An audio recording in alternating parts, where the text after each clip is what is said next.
magaciisu waa Maxamed Cabdi Cali sida uu sheegay waxa uu ka yimid magaalada Goday ee gobolka Shabeelle dhowr iyo 10 sano ka hor waxaanu tani markaas ku sugnaa gudaha magaalada Muqdisho waxaana afeeyay shil gaari oo ku galay gudaha magaalada Muqdisho waxaanu Maxamed sheegay in shilkaas uu ku galay argada lambar 4 shilkaas oo kaga tagay mahado maadaama uu nabar culus oo aan dhayal lahayn uu ka soo gaaray lugtiisa bidix taas oo ka kabsan waayay isla markaana uu ka shaqaysan kari waayay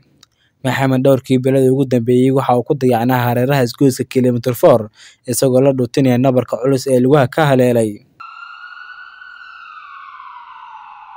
waxaan dhaqaatiirta isbitaalka kale oo aan u geynay ay inoo sheegeen in lugtu aysan wax daryeel ah helin dhowrkii bilad ee la soo dhaafay ayna ka sii xaaladeeda caafimaad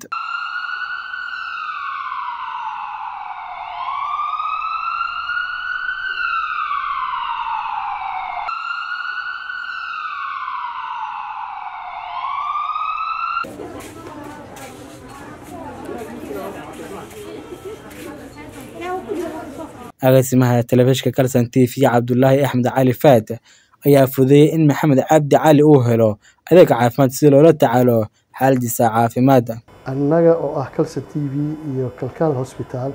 aan gurmad bini'aadanimo ugu fidinaynay nin Soomaaliyeed oo dhibaataysan in mudaan horyiil lambar 4 ninkaas oo lugta ay dhibaato weyn ka gaartay gaari uu hore jug u siiyay waqti hore dhaawacaasna ahaa mid uu ula jiifay derbiga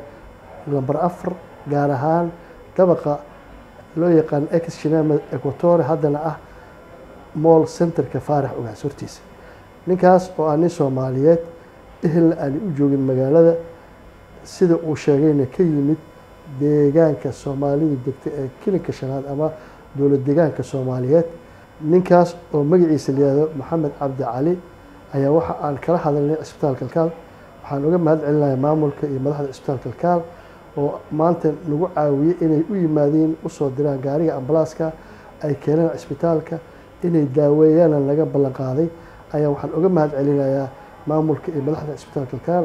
oo haatan oo dhinac fadhiyo Dr. Cabdixaliim oo runtii isagu nagu soo dhaweeyay isbitaalka sidoo kale Dr. Cabdalla oo aan kala soo hadalnay arrintan iyo dhammaan bahda Kalkaal Hospital ayaa waxaan leenahay waa mahadsantihiin ummadda Soomaaliyeed waxaan u sheegaynaa ninkaas Soomaaliyeed ee ku dhibaataysan magaalada Muqdisho cid kasta oo caawin lahayd inay la soo xiriirto isbitaalka takhasusiga ee Kalkaal Hospital ayaa caddamaan qaaday daryeelka caafimaad ee Maxamed Cabdi Cali saakayta waxaana soo wacay agaasimaha Kalsan TV oo nin muxsino oo caawinaya qof aad u dhibaataysan duruufaha aad u dhibadana ku jiray agaasimuhu hadduu nala soo xiriiray wuxuu noo sheegay qof noocaas oo caawin u baahan inuu jidka yaallo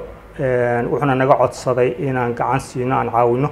sidaas ambalaasti oo isbitaalkaan u dirnay waa la soo qaaday isbitaalka Kalkaal buu hadda jiifaa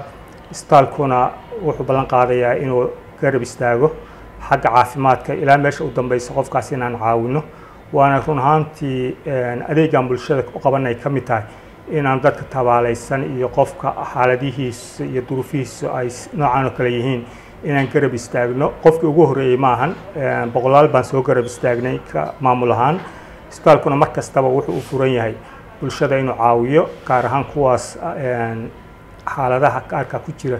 si gaaraan u caawinaa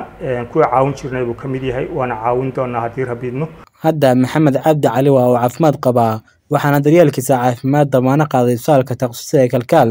waxaas uu u baahan yahay daryeel kale oo nololeed bismillaahi raxmaani raxiim magacayga saddexan Maxamed Cabdi Cali ana dadka Soomaaliyeed ka qasanayn in la caawiyo waqtigeeda waxa uu dhacay baabuur iga carray ugu dhuftay